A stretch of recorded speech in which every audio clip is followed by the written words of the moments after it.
UP चुनाव को लेकर जिस तरीके से लगातार चर्चा का विषय बना हुआ है, ये माना जा रहा है और ये कहा जा रहा है कि कांग्रेस और सपा में दरार पैदा होगी। क्या लगता है आपको? देखिए, चुनाव है तो चर्चा होगी। और जहां तक मुझे जानकारी है कि समाजवादी पार्टी ने 2 सीट का ऑफर उनको किया और वो लड़ने से, कांग्रेस लड़ने से हट गई, यानी मना कर गई। ये मेरी सोच है कि कांग्रेस इस बात को जानती है कि जिस भी सीट से कांग्रेस केवल लड़ेगी वहां चुनाव हारने की संभावना ज्यादा है।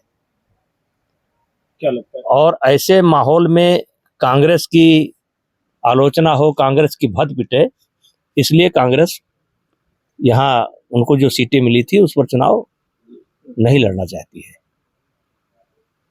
क्या लगता है क्या स्थिति रहेगी भाजपा की 9 सीट पे जो चुनाव में?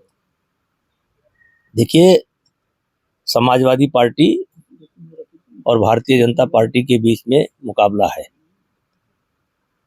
और सरकार की तरफ से भी काफी प्रयास हो रहा है। मुख्यमंत्री जी का भी लगातार दौरा चल रहा है,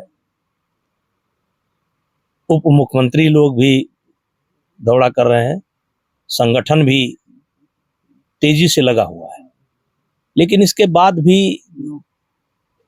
एक बात हम अपने स्तर पर कहना चाहते हैं कि इसमें जो सीटें खाली हुई हैं ज्यादातर समाजवादी पार्टी की है।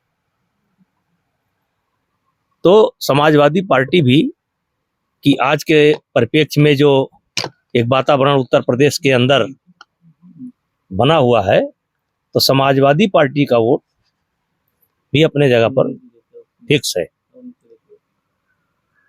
तीसरी पार्टी कोई एंट्री नहीं कर रही है, तो इसलिए मुकाबला कड़ा होगा। नेताजी, महाराष्ट्र चुनाव को आप किस तरह देख रहे हैं? जिस तरह से सीट शेयरिंग को लेकर अभी तक विवाद छिड़ा हुआ था, अब उद्धव ठाकरे भी पलटी मार सकते हैं। क्या लगता है आपको? देखिए, पिछली विधानसभा में उद्धव गुट को, जबकि संपूर्ण शिवसेना उनके साथ थी,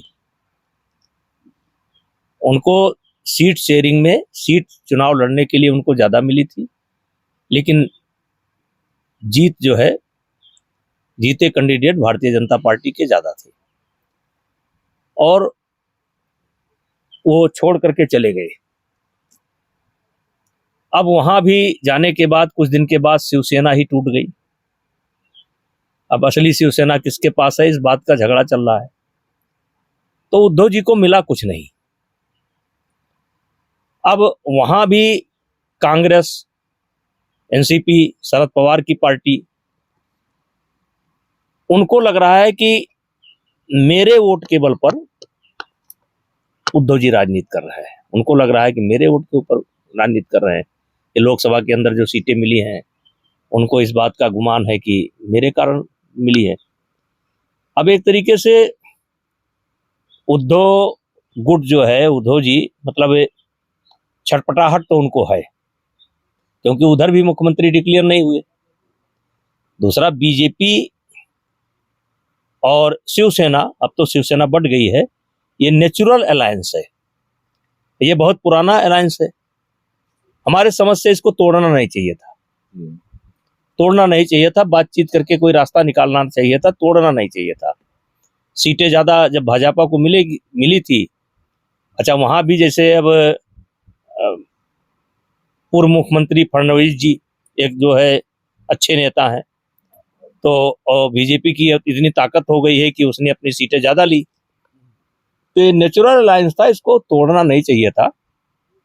और ये वहां हमको उद्धव गुट को के बारे में संकट दिखाई पड़ रहा है, क्योंकि उन लोगों ने भी, एनसीपी ने और कांग्रेस ने भी मुख्यमंत्री पद का उम्मीदवार नहीं घोषित किया है। तो ये राजनीति है, कुछ भी हो सकता है।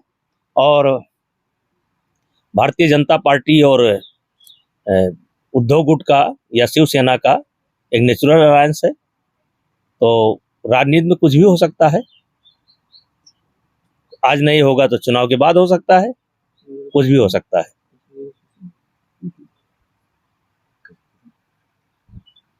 नेताजी, जैसे जब से नेशनल कॉन्फ्रेंस सरकार कश्मीर में बनी तब से वहाँ पर हमले तेज हो गए आतंकवादी। अब तक 3 हमले हो चुके हैं और खास कर हिंदुओं पे ज़्यादा हमले हो रहे हैं।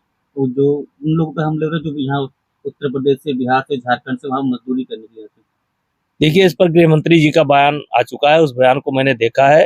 गृह मंत्री जी के बयान के बाद उस पर बहुत कुछ बोलना नहीं बनता है, लेकिन इतना जरूर कहना चाहूंगा कि इस समय अब्दुल्ला जी की सरकार है, तो उस सरकार की भी जिम्मेदारी बनती है कि वहाँ हिंदुओं को सुरक्षा दें, मजदूरों को सुरक्षा दें।